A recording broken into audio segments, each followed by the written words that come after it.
거룩하신 하나님, 우리를 사랑하시는 하나님을 찬양합니다. 주의 날 하나님 앞에 예배합니다. 우리 예배를 받아 주옵소서. 하나님의 마음을 시원케 하는 예배되게 하옵소서. 우리의 영혼을 받으시옵소서. 우리의 감사, 우리의 물질, 우리의 헌신을 받아 주옵소서. 오늘도 말씀을 주시되 하나님의 말씀을 주시고 은혜의 충만한 시간이 되게 하옵소서. 영광 받아 주실 줄로 믿사오며 예수님의 이름으로 기도하옵나이다. 아멘. 할렐루야. 여러분 사랑합니다. 사랑합니다. 사랑합니다. 자, 오늘 모세가 미디안에서 양을 치고 있는데 하나님이 그에게 나타나셨습니다. 만나고 싶었던 하나님이셨습니다. 조상들로부터 들었던 하나님, 귀로 듣던 하나님, 누구의 간증을 통해서 소개받았던 하나님, 그 하나님이 자기 삶의 현장에 오셔서 만나주셨습니다. 감동이 됐습니다. 큰 은혜가 됐습니다.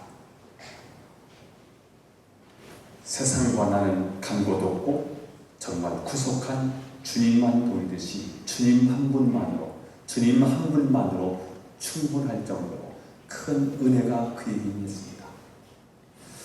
은혜 받고 너무 좋은데 하나님은 은혜 받고 너무 좋은 것으로 끝나서는 안 된다고 말씀하십니다. 비전, 미션을 그에게 주셨습니다. 그가 해야 할 사명을 그에게 주셨습니다.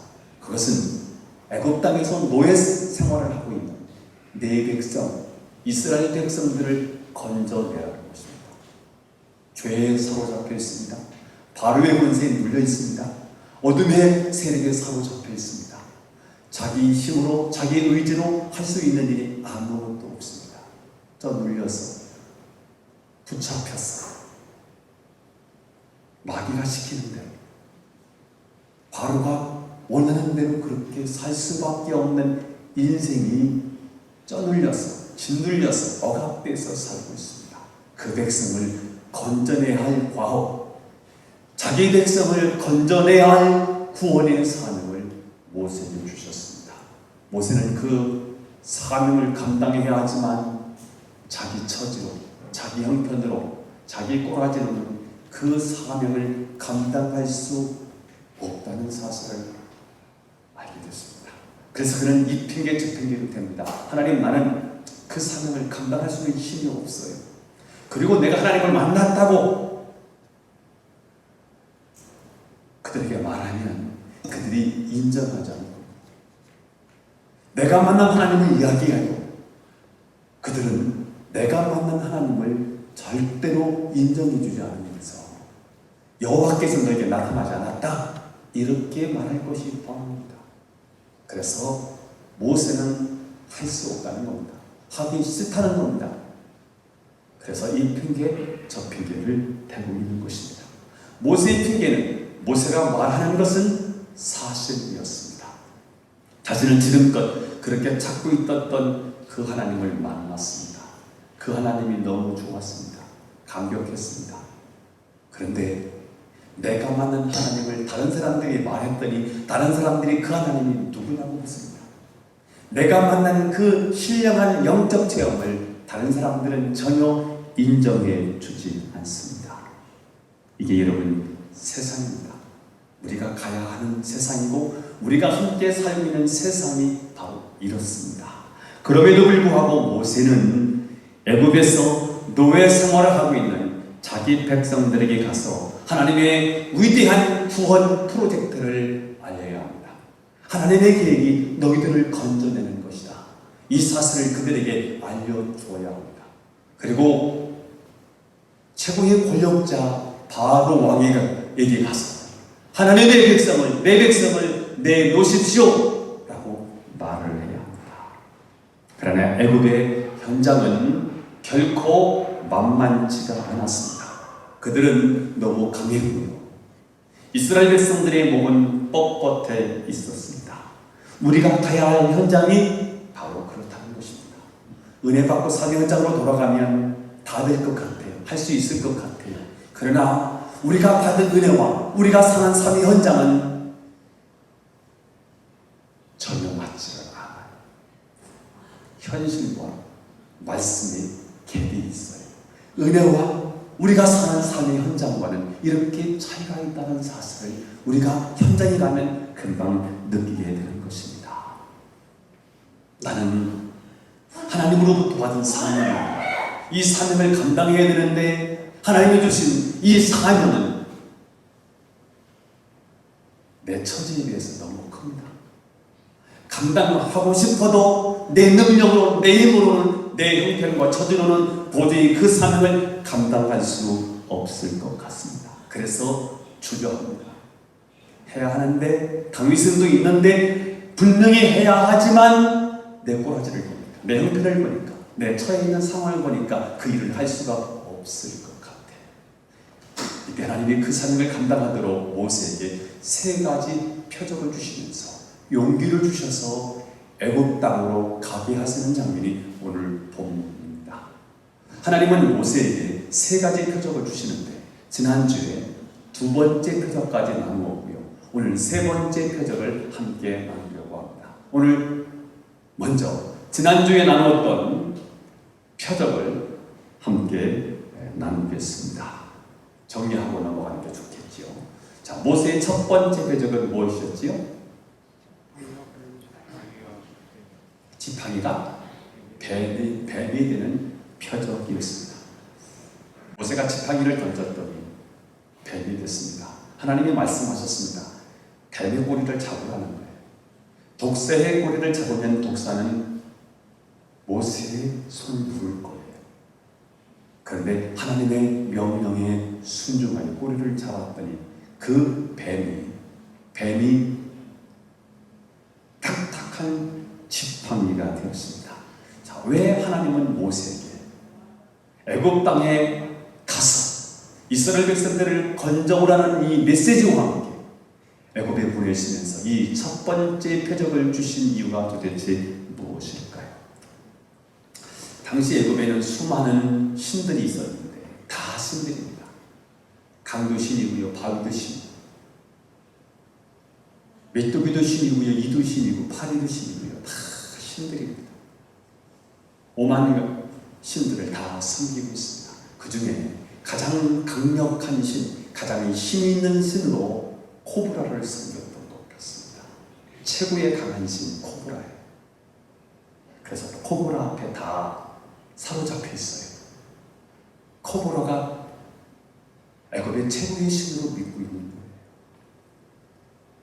하나님은 아무리 애굽의 강한 코브라 신일지라도 모세의 능력 앞에서 딱딱한 지팡이가 된다라는 확신을 심어 주셨습니다.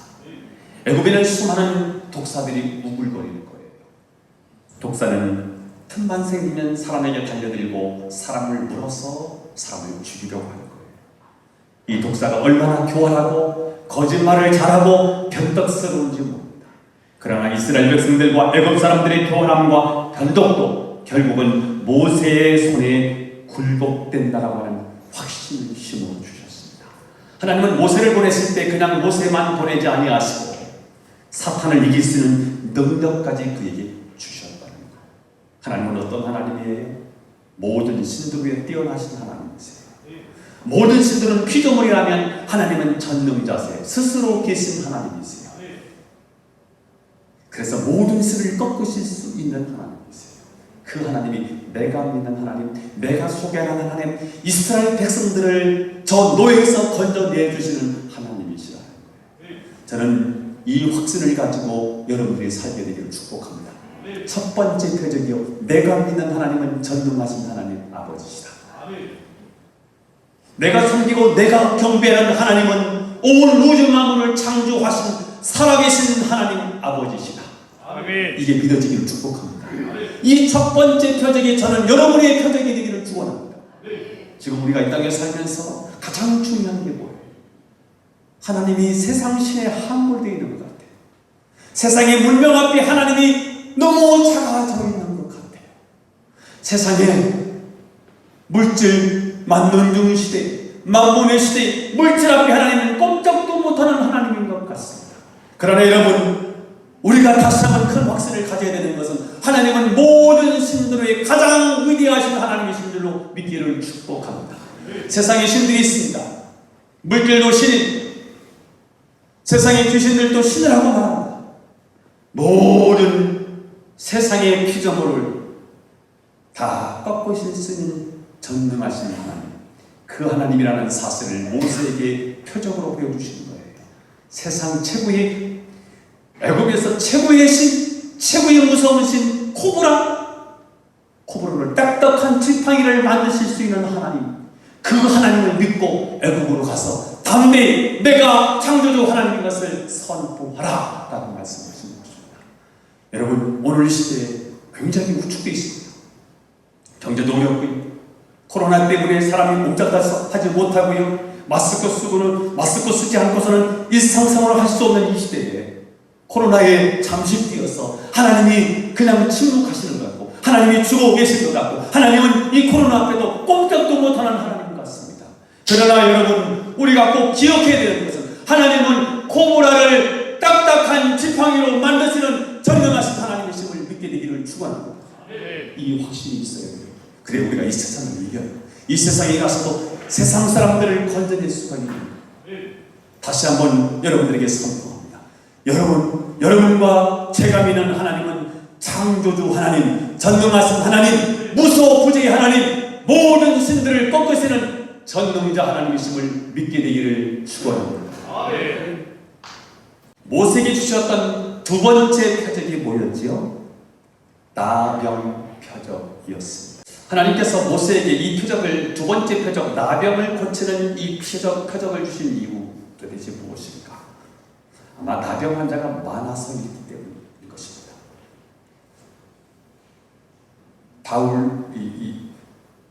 애굽의 왕 바로를 위한 국고성 라암셋 국고성을 짓는데 거기 히브리인들이 노예로 동원이 되고 노동자로 끌려와서 불역을 합니다. 계속해서 진흙을 이기는데 쉬지도 않고요. 불결한 그 장소에서 계속 하다 보면 피부병이 생기는데 이 피부병을 좀 쉬어야 되는데 아프면 좀 쉬고 재충전을 해야 되는데 노예이기 때문에 그게 불가능한 거예요. 그래서 불결한 장소에서 계속해서 그 일을 반복하다 보면 피부병이 생기잖아요. 약이 없어요. 좀 쉬면서 치료해야 되는데 자생 능력이 우리 안에 있는데 이 피부병이 치료되지 못한 상태에서 계속되면 이게요, 계속해서 살이 썩어가는데 고칠 수가 없어요. 그래서 최고로 무서운 병은 바로 이 피부병이에요. 이것을 성경은 나병 표현해요. 다 피부병입니다. 옛날에는, 지금은 아무것도 아닌 피부병이, 옛날에는 이게 고질적인 병, 큰 병이 돼요. 특히 노예로 살고 있는 이스라엘 백성들에게 가장 무서운 병은 바로 이 나병, 피부병이었던 거예요. 그들의 가장 현실적으로 급한 일이 뭐냐면 사실은 코브라보다 더 무서운 질병은 이 나병이었어요. 이 병을 누가 치료해 주어야 돼요. 오늘 하나님께서 모세에게 두 번째 표적을 주시는 이유, 내 손을 품에 넣어봐 문둥병이 됐어요. 나병이 다시 넣어봐라. 깨끗이 치료됐어요. 하나님은 어떤 하나님이냐? 너희 현실적인 문제도 해결하실 수 있는 전능하신 하나님이라. 너희의 현실적인 문제, 급한 문제, 삶의 현장에서 일어나는 고통의 문제, 이런 것을 해결하실 수 있는 여호와 라파의 하나님이신 것을 오늘 모세에게 보여주시는 거예요. 하나님은 어떤 하나님이에요? 첫 번째 표적을 통해서 하나님은 전능하신 하나님이세요. 그분은 살아계신 하나님이세요. 세상 신을 꺾으실 전능하신 하나님이세요. 그 하나님이 여러분의 당면한 문제도 해결하실 수 있는 하나님이시라는 거예요. 이 두 가지 표적을 통해서 하나님께서 이스라엘 백성들에게 그리고 모세에게 이 사실을 알려주시는 거예요. 코로나19로 인하여 온 세계 백성들이 지금 굉장히 고통을 당하고 있습니다. 어차피 교회에서 예배를 못 드려요. 코로나19가 마치 교회에서 번져나가는 것처럼 오도하고 있는데 아니에요. 교회와 관계된 환자가 300명 정도밖에 안 되더라고요. 13,000, 14,000명 중에서 교회에서 일어난 일은 거의 없고요. 다 바깥에서 일어난 일이에요. 일상에서 생활하면서. 그런데 누군가 책임을 물어야 되는데 이게 교회다! 그렇게 하고 정치를 하고 싶고 여론은 또 막 그렇게 호도를 하게 되고요. 그런데 방역하고요. 마스크를 쓰면 사실은 문제 아무것도 아니었어요. 요번에 수원인가요? 대형 교회가 9,000명 모이는 9,000명이 모여서 예배를 드렸는데 코로나 환자가 온 거예요. 한 사람도 확진자가 발생이 안 됐어요. 제가 생각해봐도 그래. 이거면 다 나가요. 그리고 식사 안 하고 가는 거잖아요. 그 예배당 가도 아무 문제 없습니다. 다른 데가 문제지요. 교회가 가장 안전하지요. 예배 드리고 가는 거예요. 그것 말고는 우리 없잖아요.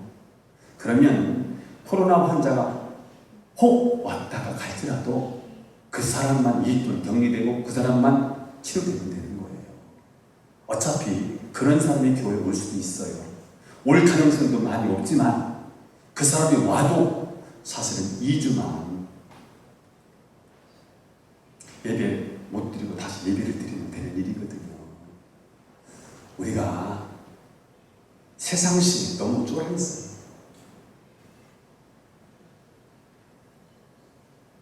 코로나 무섭지요.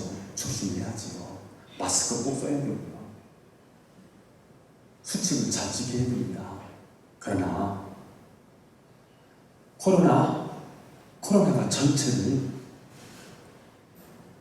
사로잡는 것 같아도 코로나 위에 하나님이 계시다고요. 그분은 어떤 하나님이에요? 그분은 치료의 하나님이에요. 믿으십니까?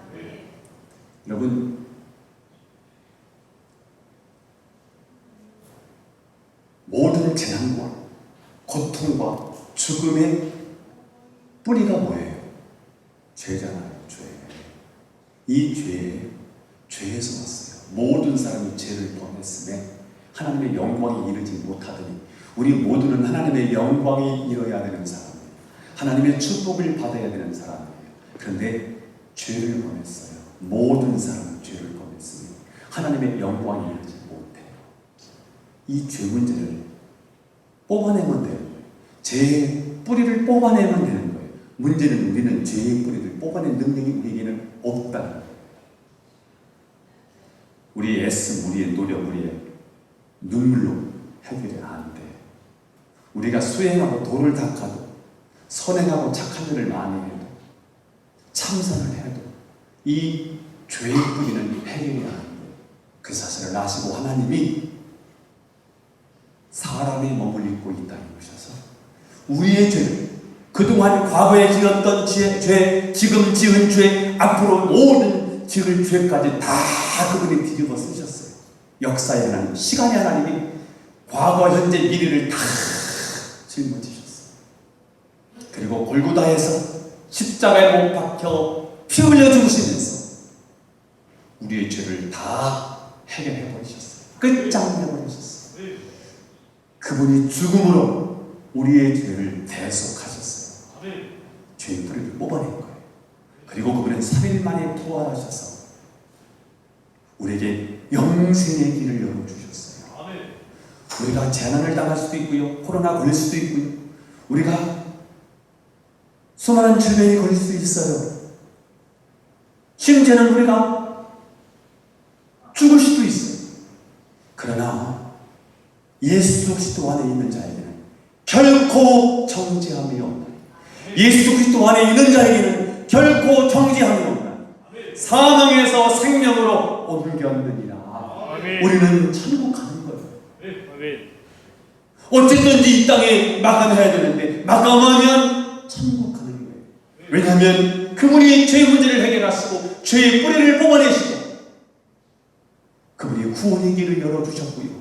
예수님의 이름을 구원의 이름으로 믿고 그분을 나의 하나님으로 나의 주님으로 모시고 그분을 예비하고 찬양하는 백성들에게 하나님은 천국의 문을 열어주신 줄로 믿습니다.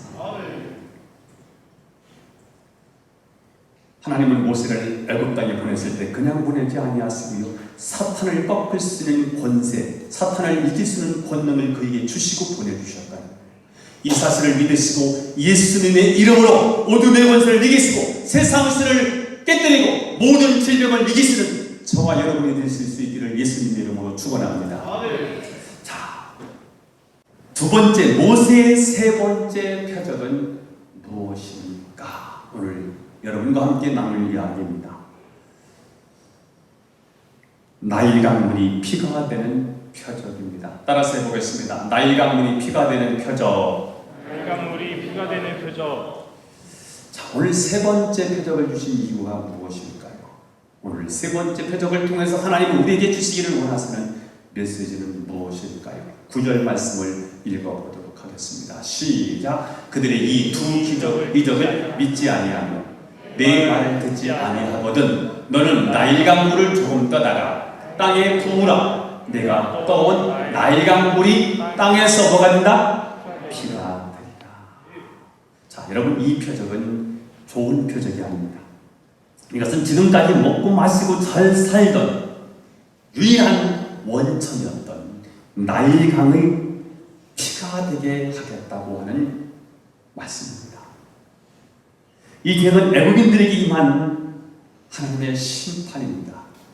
애굽이 그렇게 잘 살 수 있었던 이유는요, 나일강 때문이었어요. 나일강은 이집트인들에게 축복이었어요. 자, 이 나일강은 이집트는 전부 다 사막이에요. 물이 있을 수가 없어요. 비도 잘 안 와요. 그래서 다 사막이 된 거예요. 사막이 되는 이유가 뭐예요? 비가 안 오면 사막이 되는 거예요. 여러분, 하나님의 은혜가 내리지 않으면 우리의 심령도 사막이 되는 거예요. 이집트는 비가 잘 안 와요. 그래서 다 사막일 수밖에 없는데 이집트에 나일강이 흘러요.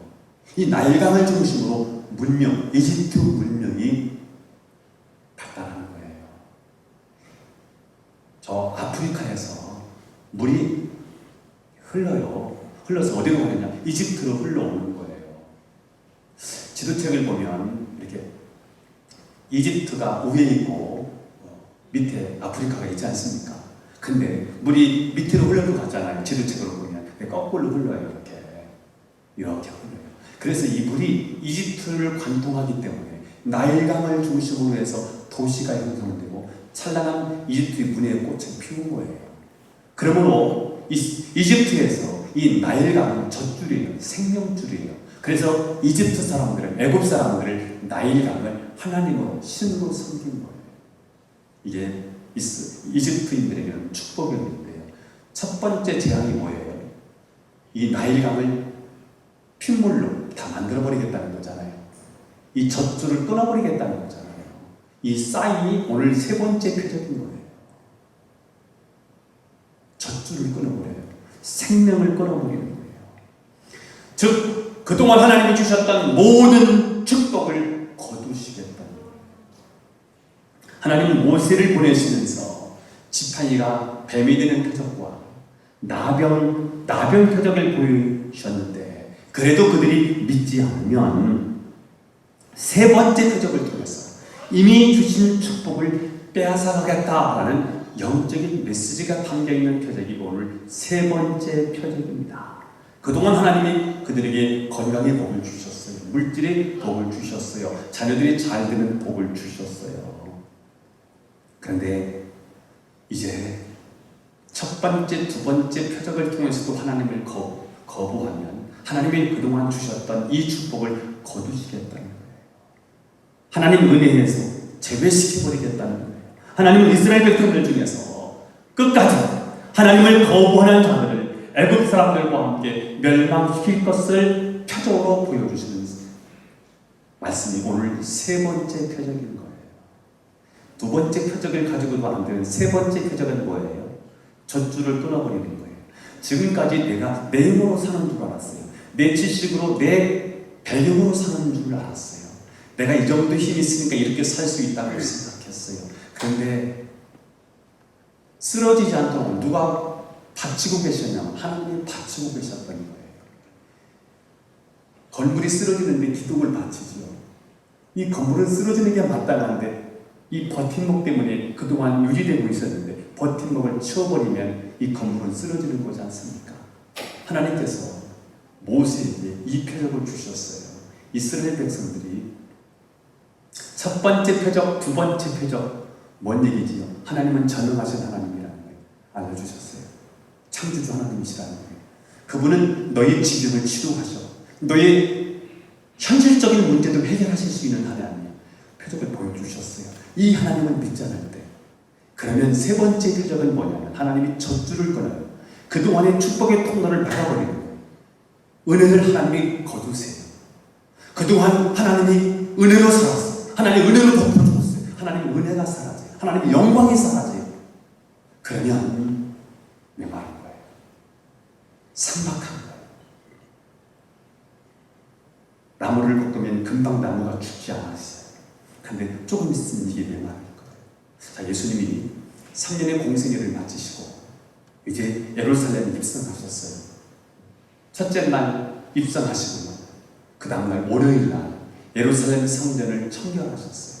성전에서 장사하는 장사꾼을 다 내쫓고 환장상을 엎으시면서 장사꾼들을 다 내쫓으셨어요. 이게 월요일날 일어난 일이에요. 그리고 성전에 잠깐 나오셨다가 다시 화요일날 성전으로 들어가시는데 보니까 무화과나무가 있는데 열매가 안 맺혀 있어요.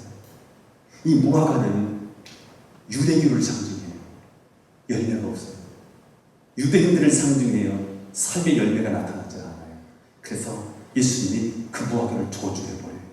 보통 나무를 꺾으면 금방 죽지 않고 금방 메마르지 않아요. 그런데 하나님이 예수님이 그 무화과를 저주했더니 그 무화과 그냥 말라버려요. 경고해요. 이렇게 이스라엘을 하나님이 쓸어버릴 수 있다는 거예요. 하나님 떠나면, 하나님이 은혜가 사라지면 유대 공동체는 이렇게 와해될 수 있다는 거예요. 그리고는 예수님이 제자들과 함께 감람산에 올라가셨어요.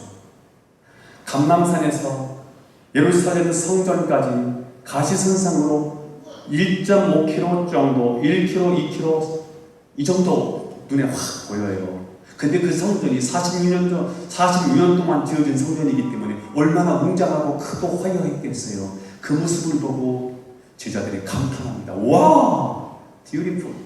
너무 아름답습니다. 근데 예수님은 그 예루살렘 성전을 향해서 뭐하고 계시지요?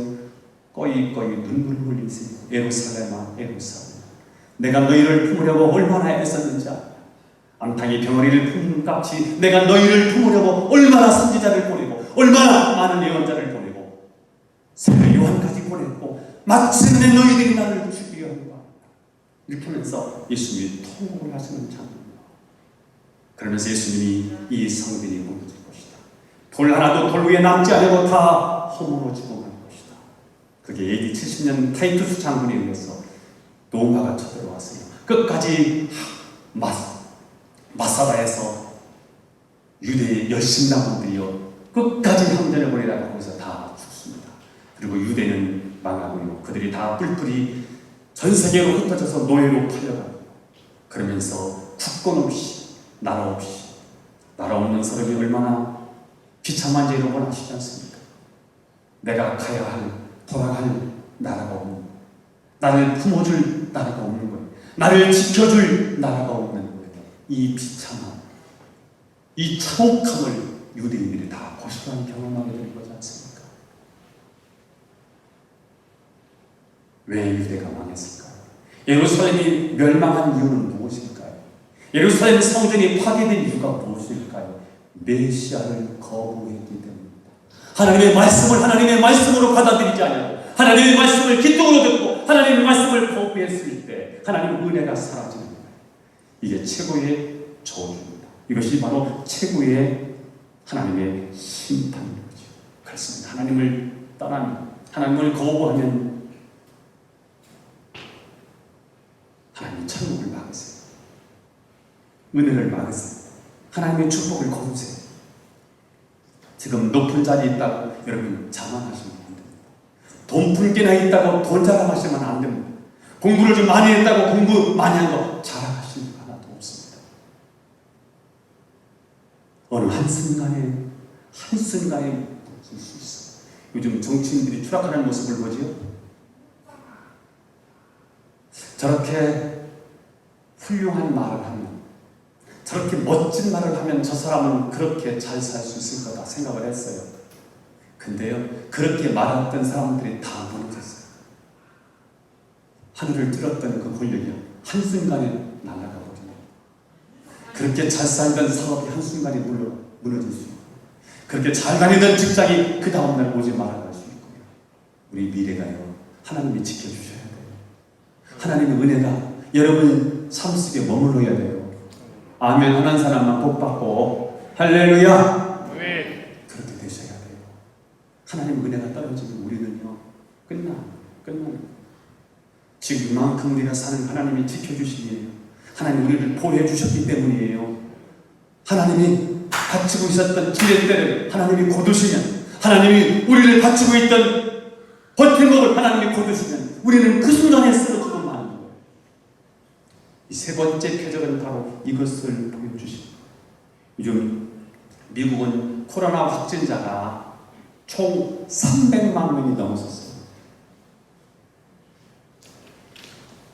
그리고 하루에 6만 명씩, 7만 명씩 확진자가 들어요. 하루에 5명도 아니고 5천 명도 아니고 5만 명, 6만 명, 어제 보니까 7만 명씩 하루에 생겨납니다. 이러다가 미국이 망하지 않을까 하는 우려마저 하고 있는 사람들이 많습니다. 중국은 코로나의 진원지지요. 이 코로나가 얼만큼 진정됐나 싶었는데 때 아닌 홍수가 나고요, 메뚜기 떼가 막 극성을 부리고, 때 아닌 우박이 막 쏟아지고, 폭설 엄청나게 눈이 내리고, 지금요 이상고온으로요 막 갑작스럽게 날씨가 뜨거워져서 못 살고 거기서 죽고요. 50년 만에 최악의 각종 재해가 꼬리에 꼬리를 물고 이어지고 있습니다. 미국과 중국만 당하는 고난일까요? 아닙니다. 전 세계 각종 재난으로 몸살을 앓고 있고요. 우리나라도 절대 예외가 아닙니다. 왜 이런 재난이 계속 일어나는 것일까요? 이것은 인류를 향한 하나님의 심판의 경고의 메시지라는 사실을 아실 필요가 있어요. 제가 코로나 때문에 자료를 찾다가 초대교회 자료를 찾았는데요. 코로나와 같은 전염병이 지금만 있었던 건 아니더라고요. 역사 가운데 많이 있었어요. 그런데 이 코로나의 원인이 뭘까? 그 신학자들이 찾았어요. 313년에 기독교가 국교가 되지 않습니까? 그 이전에 코로나와 같은 전염병이 전 세계적으로 강퇴했을 때 기독교인들은 뭐 했는지 아세요? 기독교인들은 전염병이 일어날 때 다른 사람들은 다 도망갔대요. 근데 기독교인들은 그 속을 쏘고 들어가서 환자들을 돌본 거예요. 죽음을 불사하고 그 속에 들어가서 환자들을 돌보고요, 그들을 케어한 거예요.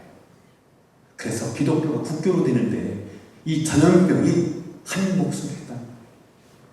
기독교인들이 사람 잡아먹는 사람들이 아니네.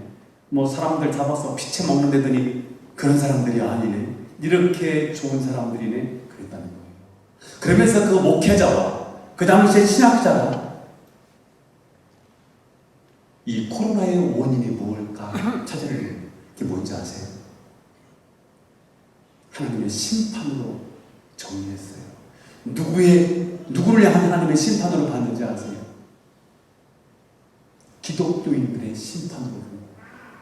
우리가 하나님 앞에 기도하지 않아서, 우리가 하나님께 무릎 꿇지 않아서, 우리가 바로 살지 않아서 하나님이 이 땅을 심판하시는 것이다. 이렇게 생각하면서 그들이 회개하고요, 하나님께 부르짖으면서, 그러면서 코로나로 인하여 오히려 그들이 더 부흥이 일어나면서 복수의 공동체가 노마 나라 전체를 장악할 수 있는 힘이 생겼다. 저는 이 코로나는 분명히 하나님 손 안에 있는 것이고 하나님 계획 안에 있는 것이고 이 코로나를 통한 우리에게 주시는 메시지가 뭘까요? 심판인 거야. 그러면 망할 거야. 이것에 대한 사인이 사실은 코로나 아니겠습니까? 여러분, 노아 홍수가 찾아오잖아요. 노아 홍수가 오게 된 가장 결정적인 이유가 뭐예요? 가인의 계율과 셋 계율이 섞였다는 거 아니에요?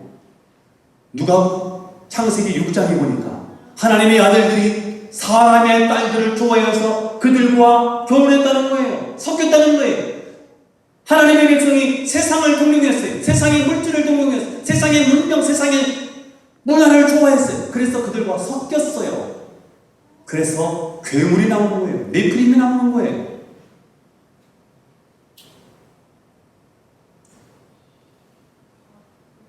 도저히 통제가 불가능한 시대가 됐어요. 죄악의 관영이었어요. 그래서 하나님이 쓸어버리기로 작정하시는 교회의 순서가 있습니다. 교회는 말씀이거든요. 하나님의 진리거든요. 오직 예수이거든요. 이게 교회가 어떤 어려움과 환난 속에서도 지켜내야 될, 반드시 수호해야 될 메시지거든요.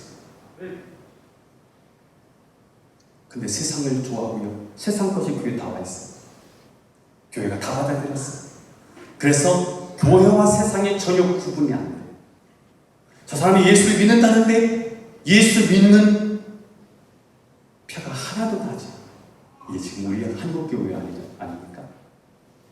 예수 믿는데 세상 사람들과 다르지 않아요. 똑같이 욕하고 거짓말하고 사기치고 교회에서는 찬양하고 기도하고 뭐 거룩해 보이는데 삶의 현장에서는 기독교인답지 않아요. 섞여서 그래요. 교회가 교회돼야 되는데 교회가 교회되지 않아요. 예배가 예배돼야 되는데 보세요. 예배가 다 무너지잖아요. 코로나 앞에 예배가 다 무너지잖아요.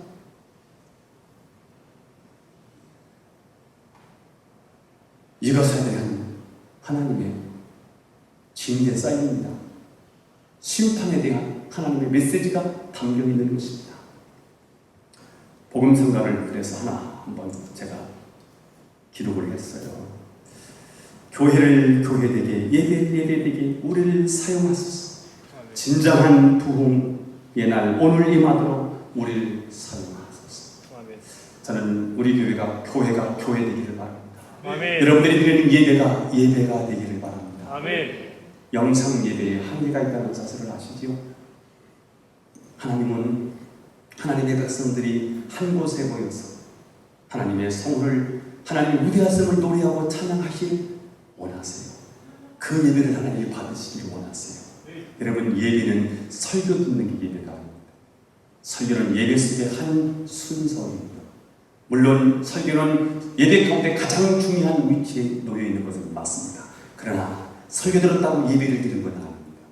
많은 분들이 착각합니다. 설교 들었다고. 여러분, 설교 듣는다고 예배가 아닙니다. 하나님은 바로 우리가 이 자리에 앉아있는 것을 기뻐하시고, 우리가 예배 드릴 때, 우리가 입술을 벌려서 고백하고 찬양할 때, 삶을 하나님께 드릴 때, 하나님은 우리 그 예배 가운데 하나님이 임하세요.